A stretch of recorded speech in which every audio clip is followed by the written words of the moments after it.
Hello friends, welcome to channel the begins. இன்றைக்கி நம்ம எசேக்கியேல் 13 24 அதிகாரம் வரைக்கும் நடப்பதிலிருந்து கொஸ்டின்ஸ் பார்க்க போகிறோம். வாங்க பார்க்கலாம். ஃபர்ஸ்ட் 10 கொஸ்டின்ஸ்க்கு நீங்கள் பார்த்து ஆன்சர் பண்ணலாம். 11வது கொஸ்டினுக்கு மட்டும் கடவுளுக்கும் உங்களுக்கும் உண்மையாக பார்க்காம ஆன்சர் பண்ணணும். ஃபர்ஸ்ட் கொஸ்டின், இனி மௌனமாக இருக்க மாட்டாய். செகண்ட் கொஸ்டின், நீங்கள் இனி அபத்தமானதை தரிசிப்பதும் இல்லை, சாஸ்திரம் பார்ப்பதும் இல்லை. தேர்ட் கொஸ்டின், தகப்பனின் ஆத்மா எப்படியோ அப்படியே மகனின் ஆத்மாவும் என்னுடையது. ஃபோர்த் கொஸ்டின், இந்த நாளின் பேரையும் இந்த தேதியையும் நீ எழுதிவை. ஃபிஃப்த் கொஸ்டின், ராஜ்யத்தை சுதந்தரிக்கும் ஸ்லாக்கியத்தையும் பெற்றாய்.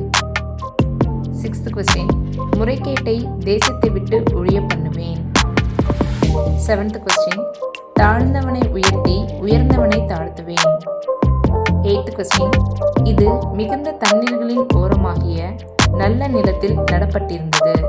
நைன்த் கொஸ்டின், என் ஓய்வு நாட்களை பரிசுத்தமாக்குங்கள்.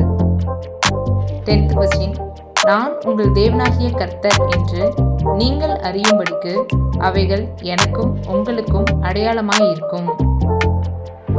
நெக்ஸ்ட் நம்முடைய ஃபைனல் 11th ஸ்பெஷல் கொஸ்டின், தட்டு முட்டை தூக்கி வைக்கும்படி ஒரு முளையை எதினால் செய்வார்களோ என்று கர்த்தர் உரைக்கிறார்.